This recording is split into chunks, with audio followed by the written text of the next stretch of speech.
Hello dear students, welcome back to organize knowledge channel. और आज की जो वीडियो है उसमें डिस्कस करेंगे worksheet number 44 class 8 social science की बच्चों ये वर्कशीट है जो आपके लिए 29 ऑफ दिसंबर 2021 के लिए शेड्यूल की गई है। आज की जो वर्कशीट है बच्चों उसमें हम चैप्टर 5 इंडस्ट्रीज़ के बारे में पढ़ेंगे। सो वर्कशीट शुरू करने से पहले प्लीज़ चैनल को सब्सक्राइब कर दीजिए, बेल आइकन को भी प्रेस कर लो ताकि आपको आने वाली वीडियोस की नोटिफिकेशन वो समय से मिल जाए। सो देखिए आज की वर्कशीट में क्या दिया गया है। Factors affecting location of industries. तो बच्चों हम पढ़ेंगे कि वो कौन कौन से फैक्टर्स हैं जो इंडस्ट्रीज़ की लोकेशन को जो है क्या करते हैं, अफेक्ट करते हैं। तो सबसे फर्स्ट है गवर्नमेंट इंसेंटिव, यानी गवर्नमेंट जो इंसेंटिव देती है जो इंडस्ट्रीज़ को लोकेट करने के लिए, वो भी एक आप कह सकते हो कि मेन फैक्टर है। ठीक है, गवर्नमेंट जो है कुछ इंसेंटिव देती है। अगर कोई इंडस्ट्रीज जो है वो ऐसे एरिया में लगाई जाए जहाँ पर पिछड़ी हुई जगह है, वहाँ पे लोगों को रोज़गार मिलता है, क्लियर। तो वो चीज़ डिपेंड करती है कि इंडस्ट्री जो है वो कहाँ पर लगाई जा रही है, उसके लिए गवर्नमेंट जो है वो इंसेंटिव देती है। सेकंड है मार्केट। अब देखिए जो भी प्रोडक्ट बनेगा उसको बेचने के लिए मार्केट की अवेलेबिलिटी होनी ज़रूरी है। साथ ही साथ जो कच्चा माल मिलता है, ठीक है, उसकी अगर हम देखें तो उसकी अवेलेबिलिटी भी होना बहुत ज़रूरी है। तो मार्केट आसपास होना ज़रूरी है क्योंकि फैक्ट्री लगाने के लिए चीज़ों की आवश्यकता होगी। थर्ड है ट्रांसपोर्टेशन। ट्रांसपोर्टेशन में जो रॉ मटेरियल है वो लाया जाएगा, जो गुड्स बनेंगी, जो प्रोडक्ट बनेगा वो जो है एक जगह से दूसरी जगह पर भेजा जाता है। तो ट्रांसपोर्टेशन भी एक बहुत मेन फैक्टर है। नंबर 4 हम बात करेंगे कैपिटल की। कैपिटल यानी जो पूंजी लगाई जाती है, ये भी एक मेन फैक्टर है इंडस्ट्रीज़ के जो है उसको लोकेट होने का। नेक्स्ट अवेलेबिलिटी ऑफ वर्कफोर्स यानी लेबर। अब देखिए फैक्ट्रीज में काम करने के लिए लेबर तो चाहिएगी, तो इसीलिए अगर लेबर की अवेलेबिलिटी है तो वहीं पर जो है इंडस्ट्रीज़ वो आप कह सकते हो एस्टेब्लिश करने का फ़ायदा है। अदरवाइज़ अगर लेबर नहीं मिलेगी तो काम करने वाले नहीं होंगे तो इंडस्ट्री चलेगी ही नहीं। नेक्स्ट है अवेलेबिलिटी ऑफ वाटर रिसोर्सेज। तो फैक्ट्री में, इंडस्ट्री में जो है क्या चाहिए, वाटर रिसोर्सेज का भी होना ज़रूरी है और डिपेंड करेगा कि किस तरह की इंडस्ट्री है। क्लियर। तो जो है इंडस्ट्री टू इंडस्ट्री ये वैरी करेगा, वाटर अवेलेबिलिटी ज़्यादा चाहिए या कम चाहिए, लेकिन वाटर अवेलेबिलिटी होना बहुत ज़रूरी है। नेक्स्ट है सूटेबल लैंड। तो सूटेबल लैंड भी बहुत ज़रूरी है। वहाँ की क्लाइमेट के बारे में जो है हम कह सकते हैं कि क्लाइमेट भी इफ़ेक्ट करेगी इंडस्ट्री की लोकेशन पे। नेक्स्ट है अवेलेबिलिटी ऑफ रॉ मटेरियल। तो रॉ मटेरियल की अवेलेबिलिटी भी एक मेन फैक्टर है। अगर मान लीजिए फॉर एग्जांपल अगर हम शुगर की जो है इंडस्ट्री लगाना चाहते हैं और जो गन्ना है वो बहुत दूर है, ठीक है, तो उससे क्या होगा, उससे हमारी लागत जो है वो बढ़ जाएगी और जो हमारा आप कह सकते हो कि आउटपुट होगी वो कम रहेगी। ठीक है ना, क्योंकि हमारा बहुत ज़्यादा खर्चा तो ट्रांसपोर्टेशन में ही हो जाएगा इतनी दूर होने के कारण। ठीक है स्टूडेंट्स, तो इसीलिए अवेलेबिलिटी ऑफ रॉ मटेरियल वो भी ज़रूरी है।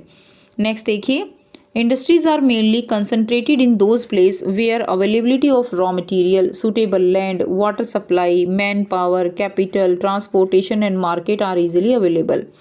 तो जो इंडस्ट्रीज़ हैं मेनली उन जगह पर कंसंट्रेट की जाती है, उन जगह पर लगाई जाती हैं जहाँ पर रॉ मटेरियल की अवेलेबिलिटी होती है, सुटेबल लैंड है, वाटर सप्लाई है, वर्कर मिल जाते हैं, ठीक है, ट्रांसपोर्टेशन है और मार्केट जो है इजीली अवेलेबल है।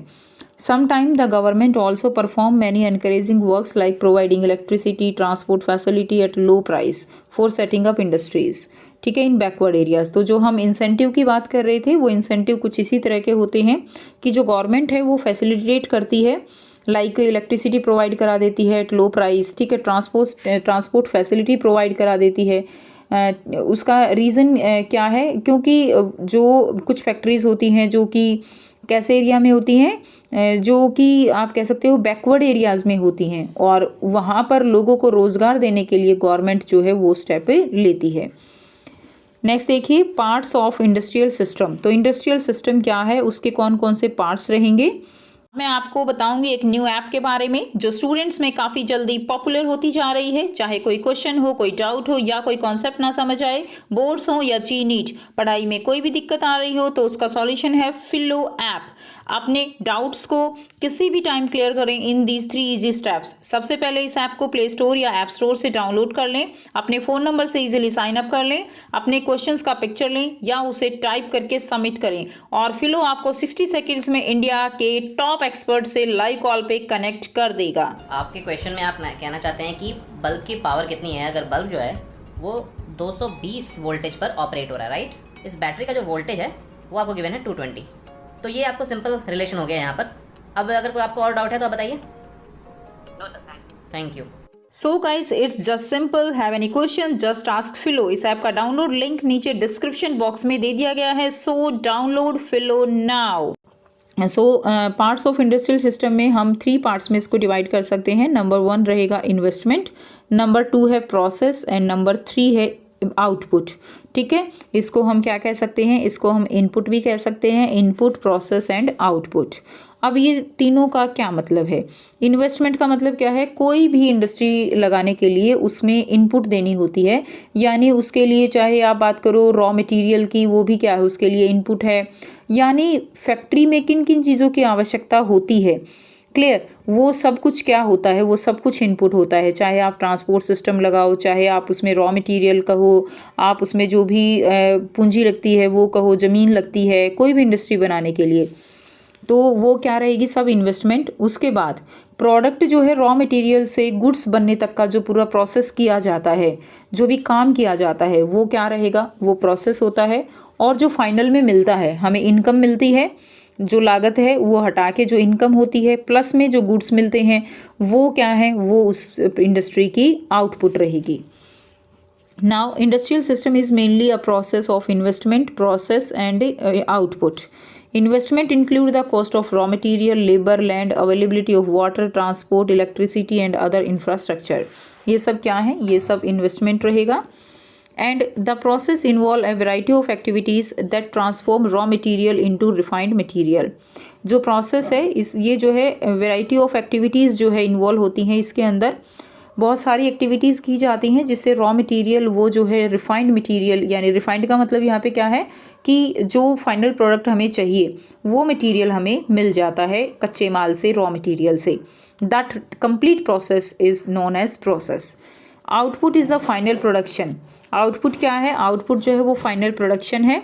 That is the goods being ready for use and the income earn from it, यानी जो भी गुड्स यूज़ रेडी हो चुके हैं यूज़ करने के लिए और जो इनकम उससे मिली वो क्या है, that is the output. Just as in the context of the cotton textile industry. अब हम एग्जाम्पल से समझेंगे। मान लीजिए कॉटन टेक्सटाइल इंडस्ट्री है तो उसमें क्या होगा, cotton, human labour, factory, transportation cost can be investment, ये सब क्या हो सकती है, इन्वेस्टमेंट है।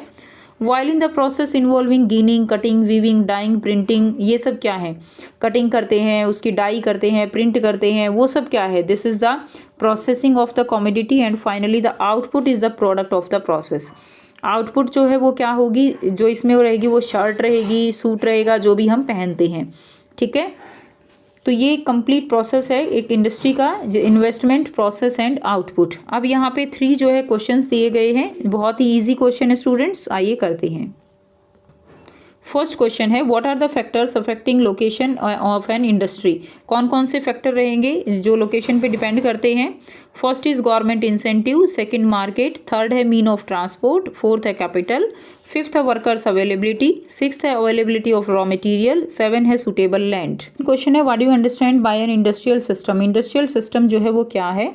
आंसर रहेगा, industrial system is made up of investment, process and output. Industrial system में इन्वेस्टमेंट, प्रोसेस और आउटपुट रहेगी। Input include raw material, cost of land, labour, machinery, transportation, electricity and others. जो इनपुट है उसके अंदर raw material include करेंगे, cost of land है, labour है, मशीनरी है, ट्रांसपोर्टेशन है, ये सब इनपुट रहेगा। ठीक है, और इनके बाद वो उसमें प्रोसेस होगा, it is converted by the process into output, that is the finished good. Processing के बाद जो है गुड्स में वो बदल जाती है चीज़ें। नाउ क्वेश्चन नंबर 3 है, list the investment involve in any 5 object that you use. आपको 5 चीज़ों की 5 ऑब्जेक्ट की ऐसे लिस्ट बनानी है जो आप यूज़ करते हैं इन्वेस्टमेंट की। सो देखिए, जैसे ब्रेड है, ब्रेड में लैंड, लेबर, इलेक्ट्रिसिटी, फ्लोर, ये सब लगेगा। पेन के अंदर ग्राउंड तो चाहिए ही, लैंड तो चाहिए ही, ठीक है ना, लेबर है, प्लास्टिक है, कलर है।